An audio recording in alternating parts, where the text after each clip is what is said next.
50 secondes pour vous inscrire pour cette 18e édition du Culture Zaro. Il y a pas mal de questions sympas, des questions que j'ai hâte de vous présenter puisqu'on est sur un quiz sur mesure que je concocte chaque semaine, que je cook. Il y a 13 questions. Qui succédera à Zawak? C'est ce que nous allons voir là tout de suite maintenant. Les amis, le Culture Zaro 18e édition, c'est parti. Alors, à vos souris et merci aux 41 personnes qui se sont inscrites. On lance la game. Let's go avec une première question. Vous allez voir qui est avec pour indice 0 plus 0 plus 0 égale. À vous de me dire. Question numéro 1 sur 13. Combien y a-t-il de 0 dans 10 millions? Est-ce qu'il y a 6 0, 7 0, 9 0 ou 10 0 dans 10 millions? Écrit évidemment avec des chiffres. Hein. Ne me dites pas dans 10 millions quand c'est avec des lettres, il y a 0 0. Non, à vous de me dire, répondez et répondez bien. Il y a dans 10 millions, très exactement, 7 0, voilà. Bonne réponse de la majorité. 1 million, c'est 1 plus 6 0 derrière. 10 millions, c'est 1, 0, et puis 6 0 derrière. Le ou la plus rapide, c'était ta sœur. Et ta sœur, 977 points. Padraig, deuxième, 973. Zawak est troisième. Numiko, quatrième. Ibaran est cinquième. On passe tout de suite à la deuxième question sur 13. C'est une question tout chousse, les amis. En France, laquelle des couleurs suivantes n'est pas un niveau de piste de ski? Piste rouge, piste bleue, piste jaune ou piste verte. En France, laquelle des couleurs suivantes n'est pas un niveau de piste de ski? Voilà, j'étais récemment à la montagne. Quand on est débutant, généralement, on démarre par des pistes de couleur verte. Quand on est un peu plus fort, on va sur des pistes de difficulté moyenne, à savoir des pistes bleues. Quand on commence à être chaud au niveau de la ride, on va sur des pistes rouges. Et enfin, si on veut éventuellement se la péter un peu, on peut aller sur des pistes noires qui n'étaient pas proposées. Les pistes jaunes n'existent pas en France. Néanmoins, elles existent en Suisse, les amis, puisque les pistes jaunes sont en Suisse des pistes qui ne sont pas damées, pas vraiment balisées. Il y a quand même une piste, mais voilà, c'est vraiment pour les experts, pour le coup.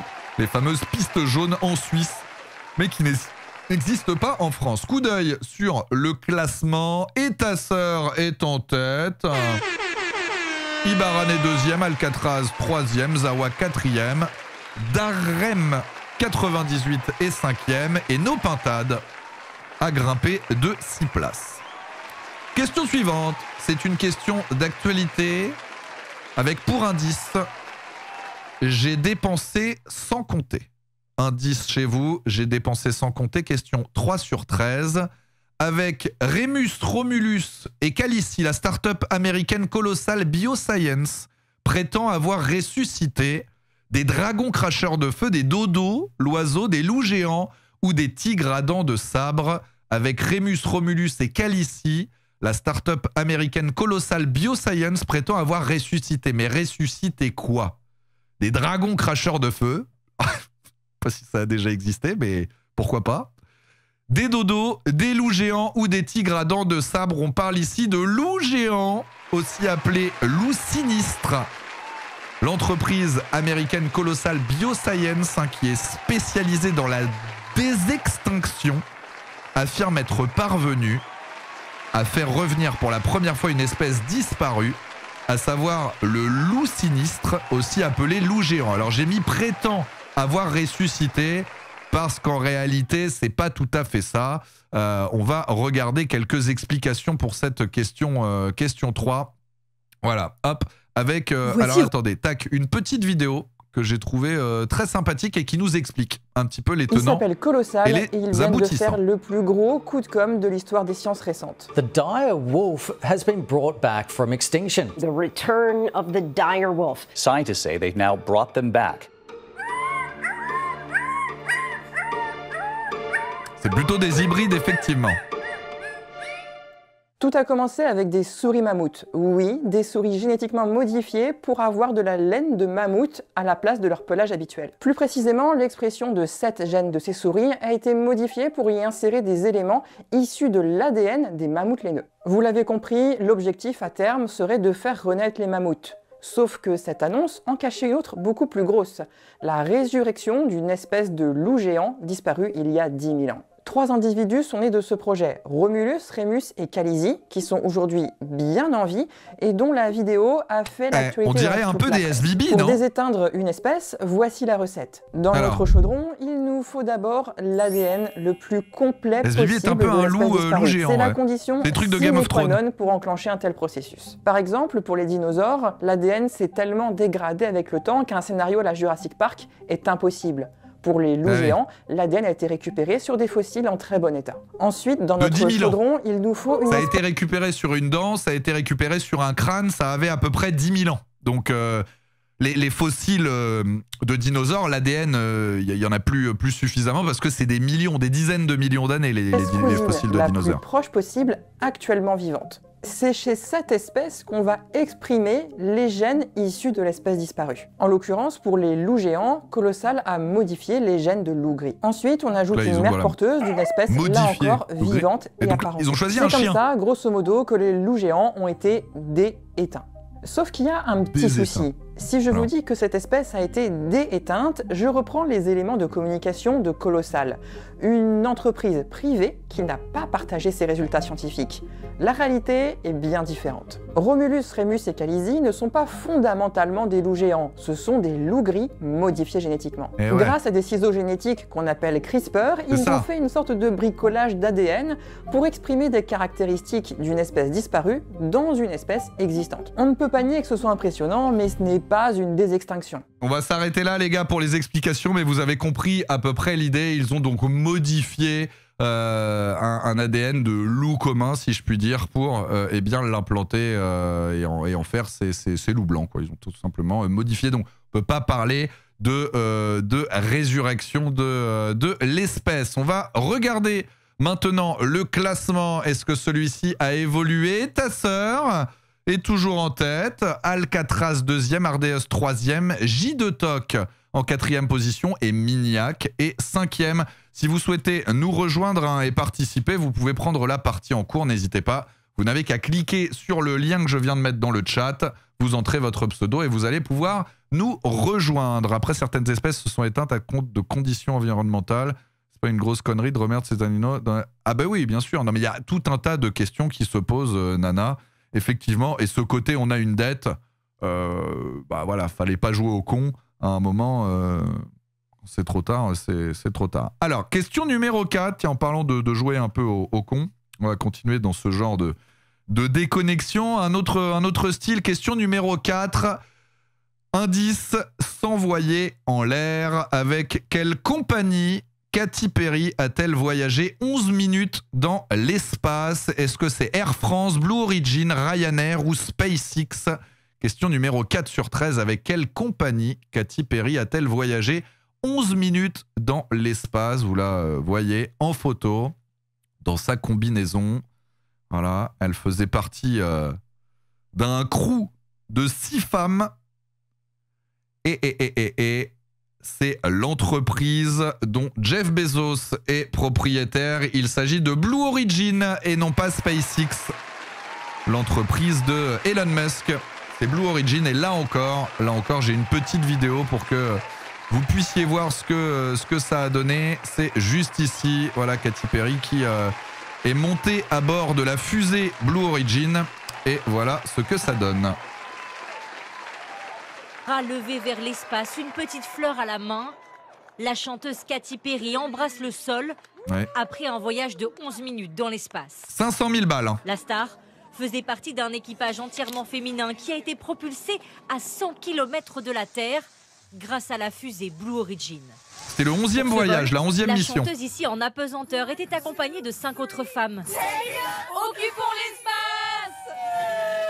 Une journaliste, une réalisatrice, rien demandé, l'espace. Une scientifique de la NASA, la représentante d'une ONG et Lauren Sanchez, la fiancée du milliardaire Jeff Bezos, propriétaire de l'entreprise Blue Origin. Il s'agit d'ouvrir la voie pour d'autres femmes, de prendre l'espace et de montrer qu'on a notre place ici. Il s'agit aussi d'apprécier le monde incroyable que l'on a. Il s'agit du 11e voyage habité proposé par la compagnie. Un tourisme spatial que veut développer sur la tête, Jeff Bezos, amis, hein. aussi fondateur d'Amazon. Il avait lui-même tenté l'expérience en 2021. Nous allons ériger une route vers l'espace pour nos enfants et leurs enfants. L'humanité doit faire cela pour régler les problèmes de notre planète. Je crois que même les mecs à côté de lui, ils Virgin Galactic de Richard un peu Branson perplexes. Hein. et SpaceX de Elon Musk. D'autres entreprises, notamment chinoises, ont déjà prévu de partir à l'assaut de ce marché. Mais pour jouer les apprentis astronautes, il faut quand même débourser en moyenne 500 000 $ pour un billet dans l'espace. Vous avez compris les amis? Les potes, je compte sur vous, hein. Allez, donne ton argent. Que je puisse aller dans l'espace, là. Allez, donne ton argent. Je compte sur vous, hein. Tu soutiens. Je compte sur vous. Attendez. Il faut que vous compreniez pourquoi Katy Perry. Parce que vous êtes là, mais pourquoi Katy Perry? Qu'est-ce qu'elle fout? Opération marketing, énorme coup de com', évidemment, pour Jeff Bezos et Blue Origin. Voilà, puisqu'il s'agit quand même du 11e vol organisé par la compagnie. Mais coup de com' également pour Katy Perry. Et là, on va regarder une autre vidéo et vous allez voir, c'est assez amusant. C'est celle-ci, voilà. Puisque le vol... Merde. Bonjour. Non. Le vol de Katy Perry dans l'espace a été imaginé comme un joli coup de communication. Dommage qu'il ait été quelque peu raté. Et vous allez voir pourquoi. Puisqu'il faut savoir en fait que Katy Perry, là, elle va faire une tournée. Et les dernières tournées, les derniers albums de Katy Perry, ils n'ont pas aussi bien fonctionné que ses tout premiers, I Kissed a Girl, etc. Ça fait quand même un paquet d'années que I Kissed a Girl, il est sorti. Donc là, elle a fait une annonce sur sa future tournée mondiale. Et elle a voulu faire une espèce d'exclusivité. Donc là, elle avait enregistré une interview. Hein, voilà, je vais démarrer ma tournée au Mexique, tournée internationale, ça va être au top, nanani nanana. Et voilà. Voilà. Et elle voulait dévoiler sa setlist dans l'espace. Waouh, incroyable. Et regardez le flop. Regardez le flop. Ça va arriver. Alors attendez. Donc voilà, il y a ce moment où on la voit avec une espèce de petit papillon, voilà.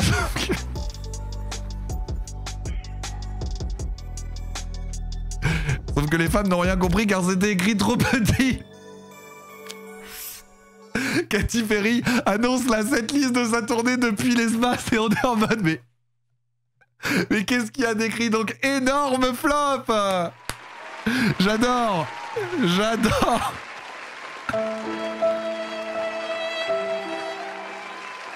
Ah putain. Donc voilà en gros pourquoi Katy Perry entre autres. Donc ça a fait évidemment un coup de pub pour Jeff Bezos, mais aussi un coup de pub donc pour Katy Perry. Et il y a un tweet que j'ai plutôt bien aimé. D'ailleurs il y a pas mal de gens qui ont réagi par rapport à ça. Je crois que c'est celui-ci, voilà. On n'est pas là pour faire de politique, mais je rejoins quand même le message. Si Katy Perry veut vraiment protéger cette magnifique terre, elle peut commencer par arrêter de faire la promo de la boîte de tourisme spatial, je passe sur les émissions astronomiques de CO2, d'un milliardaire qui détruit la planète en question. C'est juste une idée comme ça. C'est quand même aussi Jeff Bezos qui a quand même le culot de dire... Pour résoudre les problèmes qu'il y a sur Terre, il faut qu'on aille dans l'espace. Oui, c'est vrai qu'il faut qu'on aille dans l'espace pour comprendre qu'on ne peut pas vivre dans l'espace et qu'il faut effectivement arrêter de faire n'importe quoi sur Terre et de tout bousiller. Les résultats sont les suivants. Et ta sœur est toujours en tête. Il va falloir aller le déloger. Alcatraz est deuxième. J2 Toc est troisième. Nana, quatrième, incroyable. Et Otaru est 5e. Tough round puisque 4 participants ont perdu leur streak. Question numéro 5, les amis, attention, Mickey, revenez sur le caout, les potes, on est reparti, question numéro 5, question suivante, indice, attention, Mickey, puisqu'un nouveau parc va ouvrir, un nouveau parc d'attractions, le premier d'Universal en Europe, mais dans quel pays va ouvrir le tout premier parc d'attractions Universal en Europe? En Allemagne, en Angleterre, en Espagne ou en Italie? Alors, il en existe déjà 5 dans le monde. Il y en a plusieurs aux États-Unis, 2 à Los Angeles, Orlando et en Floride. Il y en a un en Chine, un autre au Japon et un à Singapour. Voilà. Et la bonne réponse, c'est en Angleterre. Eh bien, vous êtes peu à avoir la bonne réponse. Je suis assez surpris. Puisqu'à ce jour, il n'y en a pas encore en Europe. Et donc le parc devrait voir le jour en 2031. Donc c'est pas pour tout de suite, c'est la ville de Bedford qui va l'accueillir, c'est au nord de Londres. C'est à peu près à une demi-heure, 3/4 d'heure de Londres. Projet qui devrait normalement créer des milliers d'emplois, attirer de nombreux touristes. On mise d'ailleurs sur 8,5 millions de visiteurs attendus au cours de sa première année d'exploitation. On s'attend aussi à ce que 2050, ça ait généré plusieurs dizaines de milliards d'euros, de dollars ou de livres. Les visiteurs pourront évidemment profiter d'attractions autour des plus grands succès de la franchise Universal, à savoir Jurassic World, par exemple, c'en est une, Fast and Furious, Les Mignons ou encore la saga Harry Potter. J'ai été voir moi les studios Harry Potter à Londres et c'était génial. Coup d'œil sur les résultats. Et ta sœur est toujours là, solide. Sur les appuis après 5 questions, Otaru est 2e, Momonosuke 3e, Numiko 4e, Alcatraz 5e. Stellarius a grimpé de 12 places. Et malheureusement, je ne vois plus Reina, plus Nana, qui nous a mis, j'ai mis Allemagne. Merde. C'est pas la Warner Harry Potter. Je sais pas, moi je vois truc Universal. Peut-être que Universal détient aussi la Warner. Qui sait? Voilà, il y a un paquet de licences qui ont été rachetées. Question suivante, les amis, une question de mémoire. Alors là, ouvrez bien les yeux, question de mémoire. Question 6 sur 13, retournez sur le caout. Question 6 sur 13, qui qu'a dit je n'ai aucun souvenir des matchs que j'ai joués, ni des 62 Marseillaises que j'ai vécues. Qui a dit ça? C'est un rugbyman, mais est-ce que c'est Frédéric Michalak, Sébastien Chabal, Serge Blanco ou Thierry Dussautoir qui a dit « Je n'ai aucun souvenir des matchs que j'ai joués, ni des 62 Marseillaises que j'ai vécues ». C'était dans une interview que j'ai écoutée récemment, interview Legend. Voilà, j'écoute les podcasts Legend. C'est vrai, c'est en quelque sorte un peu mon sosie. On a plus ou moins la même tignasse et la même barbe, pas tout à fait le même gabarit. C'est effectivement Sébastien Chabal qui a déclaré ça. Et ça fait un peu froid dans le dos. On va écouter justement la déclaration du bon Sébastien Chabal. Aujourd'hui, t'aimerais t'en souvenir, mais tu t'en souviens pas. Il y a toute ma mémoire. Et c'est vrai que j'ai aucun souvenir, mais quand je dis aucun, c'est aucun souvenir d'une seule seconde d'un match de rugby que j'ai joué. C'est fou, hein. Je me souviens pas d'une seule des 62 Marseillaises que j'ai vécues. Je me souviens de rien et des fois j'en parle à la maison et je dis à ma femme, en fait, je pense que c'est pas moi qui joue au rugby. Mais je suis très sérieux, je pense que c'est pas moi. Alors ça m'a rassuré parce que j'ai croisé un copain la dernière fois qui est docteur, donc qui est un peu plus réfléchi que moi et qui avait un peu le même problème, qui se rappelle de pas grand-chose et qui me disait, je pense que c'est pas moi aujourd'hui. En regardant d'aujourd'hui, je pense que c'est pas moi qui joue au rugby. Et moi, je pense que c'est pas moi qui joue au rugby parce qu'en plus... Alors, ce qui est fou, c'est que pendant toute sa carrière, effectivement, il a collé de gros taquets, de gros plaquages. C'était un peu sa marque de fabrique. C'était de Caveman, l'homme des cavernes, Sébastien Chabal. Vous pouvez taper Best of Sébastien Chabal sur YouTube, vous allez vite comprendre. C'était pas non plus un grand rugbyman. C'était loin d'être le meilleur. On n'est pas sur des Antoine Dupont, même des Michalak ou quoi. Il n'était pas hyper technique, mais par contre dur sur l'homme, un vrai bon gars, et il a cassé quelques mâchoires, ouais, notamment à des joueurs néo-zélandais. Mais ça fait peur, franchement, son témoignage, parce que tu te dis qu'il est pas si vieux que ça, et il se souvient de rien. Alors les joueurs aujourd'hui de rugby sont quand même mieux protégés, Mais ça fait penser un petit peu à tout ce qui se passait aussi même en football américain, où tu as des gars qui ont développé des maladies neurologiques, quelques années plus tard, après leur retraite, des mecs qui sont morts. Là, c'est pareil, grosse perte de mémoire et tout pour des rugbyman, c'est vraiment chaud, quoi. Allez, coup d'œil, du coup, sur les scores. Vous êtes une grande majorité à avoir bien répondu. Et ta sœur est en tête, Otaru est deuxième, Omonizuka est troisième, Numiko quatrième, Alcatraz cinquième. Et ta sœur qui pourrait aller chercher sur la nouvelle édition son deuxième titre, du coup, et voir son pseudo à la place de celui de Zawak pour la semaine prochaine. Question numéro 7. Ah, alors ça, c'est une question insolite. Un peu insolite. Pareil, c'est de l'actu. Question numéro 7. Au Portugal, l'enseigne Leroy Merlin vient de sortir. Mais vient de sortir quoi? Est-ce que c'est un caleçon spécial anti-raie du cul apparente? Un casque de réalité virtuelle pour se protéger après travaux? Un marteau-piqueur Cristiano Ronaldo ou une peinture d'invisibilité? Au Portugal, l'enseigne Leroy Merlin vient de sortir quelque chose, mais quoi? À vous de me dire dans le chat. Et quand j'ai vu l'annonce, j'ai trouvé ça effectivement très très drôle. Vous êtes partagé le chat. Il y a... je vais vous montrer la réponse parce que c'est quand même à mourir de rire. Je crois que c'est ça, question numéro 7. Voilà, spot de pub et c'est parti.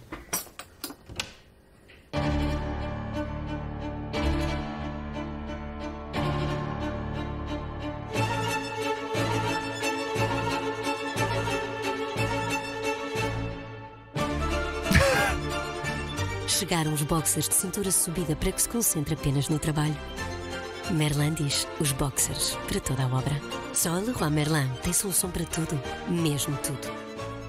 C'est incroyable, non? C'est incroyable, c'est pas une blague, les amis, je vous jure, c'est pas uniquement une opération de communication, c'est vraiment en vente au Portugal.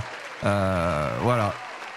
Il y a des caleçons anti-raie du cul. Alors c'est la formule que j'ai trouvée la plus proche, mais eux ils parlent de la raie du comment ils appellent ça? La raie du plombier. Voilà. La raie du plombier. Le sourire du plombier, exactement, Ibaran. Le sourire du plombier. Donc le roi Merlin qui a trouvé la solution et ça a fait pas mal parler. Coup d'œil sur les résultats. Et ta sœur Momonizuka, Numiko, Ibaran et Cooper. Et ta sœur est toujours en tête, indétrônable pour le moment. Il va falloir aller le chercher, les gars, là. Il va falloir aller le chercher. Allez, question numéro 8 sur 13. C'est une question de sport, une question d'actualité sportive. Question suivante. 8 sur 13. À vos souris, à votre caout, les potes. Quel coureur cycliste a remporté son 3e Paris-Roubaix consécutif en 2025? C'était ce week-end, les amis. Est-ce que c'est Frédéric Guédon, Mathieu Van Der Poel, Tadej Pogačar ou Tom Bonnen? Quel coureur cycliste a remporté son 3e Paris-Roubaix consécutif en 2025? C'était ce week-end. Voilà, il y avait un vrai duel hyper attendu entre deux figures du cyclisme mondial. Et c'est effectivement le néerlandais Mathieu Van Der Poel qui s'est imposé devant Pogačar. Pogačar qui visait le doublet, le Paris-Roubaix into Tour de France. Il a terminé 2e, il a chuté notamment. Et le néerlandais s'impose donc pour la 3e fois consécutive. Alors, c'est pas lui le plus titré, c'est pas Van Der Poel. Le plus titré, c'est Tom Bonnen, qui est belge. Avec 4 victoires, au même titre que Roger de Vlaeminck, là aussi un autre Belge. Voilà, et alors je voulais vous montrer quand même une image, parce qu'il y a des fous furieux sur ce genre de cours. Vous savez que pour le Tour de France, le public, en fait, bon, il y a un contrôle de sécurité, mais enfin bon, la foule est très très proche des coureurs. Ça casse les couilles déjà de voir des gens qui courent à côté des cyclistes, parce que là, on est quand même... Paris-Roubaix, c'est une classique. Une classique qui est exceptionnelle. C'est l'une des plus difficiles au monde, puisqu'on a les pavés, notamment. On appelle ça l'enfer du Nord, la plus belle des classiques, la dure des durs. C'est la fameuse course avec les secteurs pavés. Et regardez ce qui est arrivé au pauvre Van Der Poel. Van Der Poel, pendant la course, donc pendant qu'il est en plein effort sur des pavés, donc il est au milieu du public, hein, comme vous pouvez le voir sur cette image. Et je vais mettre en plus grand. Le début du secteur est bien humide. Voilà, et là, bam! Regardez ça. Je remets en arrière, mais regardez l'abruti de service qui, boum, lui envoie en pleine gueule un bidon, les amis. En pleine gueule, en pleine course, en plein effort sur les pavés. Le public, enfin un mec dans le public, un abruti, qui fait ça, un connard. Hein. Même les commentateurs l'ont dit. C'est du grand n'importe quoi. Il y a eu aussi, hein, lors des Tours de France, les éditions précédentes, des gens qui font tomber des cyclistes, des gens qui envoient de la pisse aussi sur les cyclistes, qui leur jettent des trucs. Non mais les gars, il y a un moment, il faut, c'est pas possible quoi. Il faut brancher les neurones en pleine gueule. Hein. Il a voulu porter plainte. Je crois qu'ils ont porté plainte d'ailleurs, parce que lui a dit c'est comme si tu te prenais une pierre quoi, un truc de plusieurs kilos en pleine tête quoi. Donc voilà. Mathieu Van Der Poel donc qui s'est imposé devant Tadej Pogačar. Et ta sœur est toujours en tête, mais oh, hey. Mais Momo Nizuka est toujours dans sa roue. Numiko est 3e, Cooper 4e, Otaru van der Reina 5e et on a des joueurs qui enchaînent aussi avec de belles win streaks. On va rester dans le football les gars et on va parler de l'un des sportifs les plus populaires, notre kiki national, Kylian Mbappé. Le football, il a changé. Question numéro 9 sur 13 à vos souris. Mbappé, Kylian s'est illustré ce week-end lors du match de championnat de Liga Real Madrid versus Alaves avec un but du milieu de terrain, une embrouille avec son coéquipier Vinicius, une énorme faute et un carton rouge ou un triplé. Un but du milieu de terrain, une embrouille avec son coéquipier Vinicius, une énorme faute et un carton rouge ou un triplé. Qu'a fait Mbappé ce week-end avec le Real qu'on retrouvera ce soir face à Arsenal en croisant fort les doigts pour qu'il se fasse éliminer puisque je suis plutôt Team Gunners que Team Real Madrid. Bah voilà, c'est ça. Pas content, je t'arrache littéralement la jambe. Il a pété les plombs. En tout cas, il a tenté un geste non maîtrisé. Ça va, regardez, bam! Donc son cas a été étudié. Il n'a pris qu'un seul match de suspension, Mister Kylian Mbappé, pour ce geste de zinzin, quoi. Geste littéralement non maîtrisé. Non, c'est bon, on est de retour. Normalement, tout va bien. Les coups d'œil sur les résultats et ta sœur est encore en tête. Momo Nizuka juste derrière. Otaru qui remonte petit à petit. Numiko et enfin nos pintades. Question difficile, a priori, puisque plusieurs personnes ont perdu leur streak. Question 10 sur 13, c'est une question vrai ou faux. Question vrai ou faux, un classique, vous avez une chance sur deux de bien répondre. C'est une question, on va rester dans le sport, dans le foot, mais c'est plutôt une question de langue française. Question 10 sur 13, vrai ou faux, on dit un retourné acrobatique. Voilà, un retourné acrobatique. On pense à Olivier Hatton de Captain Tsubasa qui aimait justement envoyer la balle en l'air et claquer un ou une retournée acrobatique. À vous de me dire dans le chat, vous avez une chance sur deux de bien répondre. À noter que les points comptent double maintenant. Donc ça peut aller très très vite. Et la bonne réponse, c'est vrai. On dit un retourné. Un retourné acrobatique et non pas une retournée acrobatique. Et pour l'occasion, je me suis permis, hein, puisqu'on continue d'illustrer un petit peu chaque réponse, un retourné, une bicyclette, exactement, ou comment on appelle ça en anglais, bicycle, effectivement. Je vous montre, je vous ai sélectionné un petit best-of.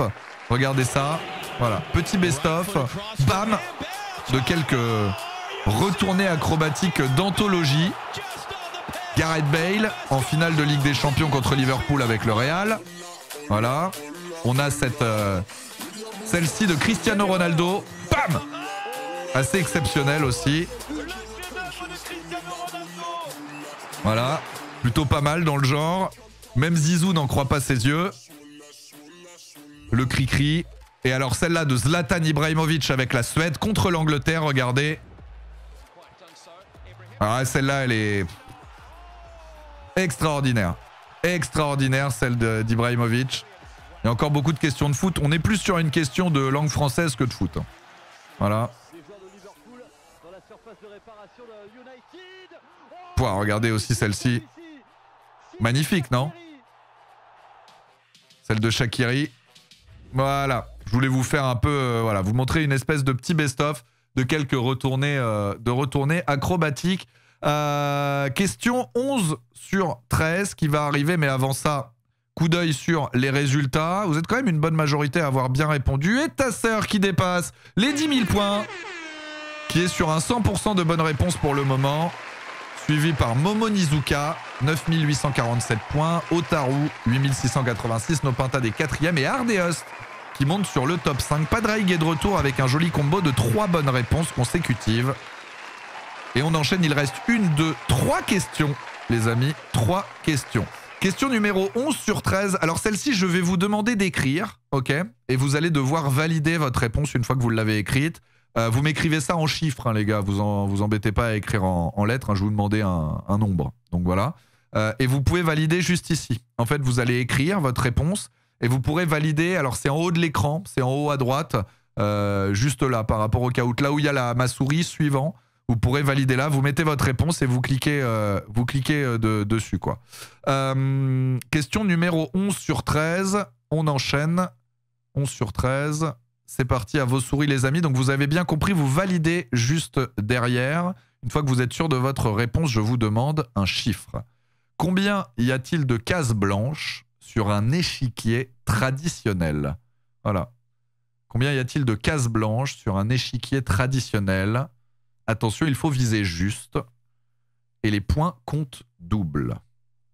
Essayez de visualiser, compter peut-être le nombre de pions, le nombre de pièces, tours, fou, la reine, le roi, le cavalier, reine et roi, mais après il y a 2 tours, 2 fous, 2 cavaliers, donc on va dire qu'on en met 8 comme ça.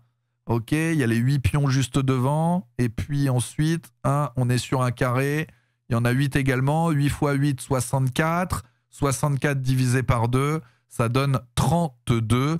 Bien joué à celles et ceux qui ont bien répondu. Je vous montre un échiquier, c'est assez simple. Hop, je vous montre ça tout de suite. Tac, regardez. Bim, pour celles et ceux qui auraient besoin de vérifier. 1, 2, 3, 4, 5, 6, 7, 8. 8 pareil dans l'autre sens. Et voilà, effectivement, 64 divisé par 2 si vous avez la formule en tête, c'est hyper rapide. Coup d'œil donc sur les résultats. Question qui compte double, hein, on le rappelle, avec un étasseur qui n'en finit plus de marquer des buts. Il y a 8 colonnes, tout simplement. Il est rattrapable. Il reste rattrapable puisqu'il y a encore 2 questions. 2 questions. Momo Nizuka 2e, Hendrix 3e, Padraig 4e et Darem est 5e. Une autre question. Alors, question sur le thème de Jurassic Park. Alors, j'aurais aimé vous mettre la musique, mais je vais me faire DMCA, donc on imagine les dinosaures, John Hammond, J'ai dépensé sans compter, Ian Malcolm, tout ça. Chanson donc sur le thème de Jurassic Park. Quelle est la signification de Rex dans le nom Tyrannosaurus Rex, hein, l'un des dinosaures les plus célèbres? Est-ce que ça veut dire géant, Rex? Est-ce que ça veut dire petit bras mais grosse queue? Est-ce que Rex veut dire roi ou rugissant? Quelle est la signification de Rex dans le nom Tyrannosaurus Rex? C'est du latin, pour info. En tout cas, le Rex, c'est du latin. Pour le reste, on est sur des dérivés de grec, avec Tyrannos, qui veut dire maître tyran, Sauros, qui veut dire lézard, voilà, et le Rex, qui signifie du coup roi des lézards tyrans. C'est un peu la définition, la dénomination, on va dire, de Tyrannosaurus Rex, qui est, via le film Jurassic Park, mais pas que, eh bien, l'un des dinosaures les plus populaires, qui était tout simplement gigantesque et que tu n'avais pas spécialement envie de croiser il y a 60 millions d'années. Le Tyrannosaurus Rex, qui a été nommé, puisque c'était quand même un prédateur impressionnant. C'était tout simplement... il était au top of the chaîne alimentaire de l'époque. Et donc Rex veut dire roi en latin. Voilà. On enchaîne avec les résultats et le classement. Et ta sœur, Ça sent bon pour la victoire des tasseurs, un 100% peut-être pour Mister et tasseur. Peut-être un 100%. Le Rex du Culture Zaro de la semaine, Mister et tasseur. Padraig est deuxième quand même. Zawak, notre champion de la semaine dernière. Zawak qui remonte dans un top 5. Ardeust, 4e et Darem est 3e. Dojiceo aussi qui revient en force. On va pouvoir continuer, salut le flemmard, avec la toute dernière question qui est la question qui va rassurer Mignac, qui s'inquiète parce que, attention, il y a trop de questions de sport dans le Culture Zaro. Heureusement qu'il m'en a donné une qui est excellente. Par ailleurs, excellente question de Mignac qui va pouvoir remonter au classement. C'est une question sécurité routière, les potes. Question numéro 13 sur 13, la dernière de cette 18e édition du Culture Zaro. Les ceintures de sécurité sont devenues obligatoires pour toutes les places et tous les réseaux, c'est-à-dire toutes les routes. Quand ? En 1960, 70, 80 ou 90 ? Les ceintures de sécurité sont devenues obligatoires pour toutes les places et tous les réseaux. Quand ? En 60, 70, 80 ou 90. Voilà. Ça paraît logique aujourd'hui, c'est littéralement automatique quel que soit l'endroit où vous êtes installé en voiture. Mais sachez que ça n'est que très récemment, voilà, bon, il y a 35 ans quand même, en 1990, qu'il est devenu obligatoire d'attacher sa ceinture, notamment derrière. Voilà. C'est une loi de 1990. Ils ont fait les choses progressivement, en fait. Il faut comprendre que en 72, sur les routes françaises, il y avait plus de 18 000 morts. 18 000 morts, donc c'était énorme. Et ce qui a fait réfléchir un peu le gouvernement qui s'est dit on va peut-être mettre en place un truc qui fait qu'il y a moins de morts sur les routes. Donc en 73, on a limité la vitesse déjà à 100 km/h sur l'ensemble du territoire hors autoroute. Voilà. Ensuite, on a ajouté d'autres mesures de sécurité. Le port du casque obligatoire. Donc ça, c'est en 73, les gars. Tenez-vous bien. Le port du casque obligatoire pour les motards. Et le fait de devoir mettre la ceinture aussi à l'avant. Et je crois que c'était uniquement hors agglomération. Alors, pour les automobilistes, c'est le sport d'un autre équipement qui a la ceinture de sécurité. Il faudra attendre toutefois bien longtemps avant qu'elle ne soit imposée sur tout type de véhicule, de route et à toutes les places, puisque c'est seulement en 90 que le port de la ceinture de sécurité est devenu requis aux places arrière. Et c'est vrai que quand j'étais gamin, alors moi mes parents m'ont toujours dit attache ta ceinture, mais quand j'étais gamin, j'avais des potes à moi qui, quand je montais dans leur bagnole, jamais ils s'attachaient. Et il y avait, dites-vous, pendant longtemps, des voitures aussi qui n'étaient même pas équipées de ceintures de sécurité, quoi. À l'arrière, c'est vous dire. Ça paraît tellement obligatoire aujourd'hui que c'est complètement dingue, vraiment. Et donc, ça n'est que très récemment, 1990. On remercie Mignac pour la question. Et nous allons tout de suite voir qui remporte cette édition. Suspense, les amis, même si on s'en doute, mais ta sœur a-t-il bien répondu à la dernière question pour viser un 100%? La réponse est oui, le 13 sur 13 des tasseurs. Il a éteint la concurrence, Mister et tasseur. GG à lui, 16 032 points pour Etasseur qu'on peut applaudir.